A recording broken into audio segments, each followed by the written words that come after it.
Good morning everyone. আজকের দিনটা কিন্তু অন্যান্য দিনের চাইতে খুব স্পেশাল একটা দিন, কারণ আজ তন্ময় নিতে যাচ্ছে নিজের ড্রিমের একটা জিনিস, যেটাও অনেক দিন থেকে ভেবে রেখেছিল নিবে নিবে করে।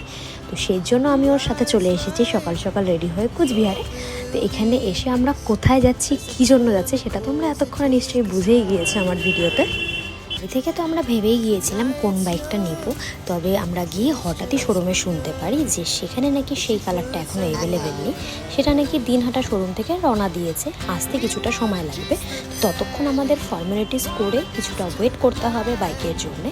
তো ভাবলাম এখানে বসে ওয়েট করার থেকে ভালো সামনেই লোকেটেড KFC-তে গিয়ে কিছু খাওয়া দাওয়া করে আসা যাক। খাওয়া দাওয়া সেরে শোরুমে এসে দেখি আমাদের বাইক ততক্ষণে চলে এসেছে। বাকি অ্যাক্সেসরিজগুলো লাগানো কিছুটা বাকি ছিল, তো সেই জন্য সব কিছু কমপ্লিট হয়ে যাওয়ার পর আমাদের বাইক নিয়ে আমরা রওনা দিয়ে দিয়েছিলাম। বাইকটা কেমন লেগেছে অবশ্যই কমেন্ট বক্সে জানিও। চলো টাটা।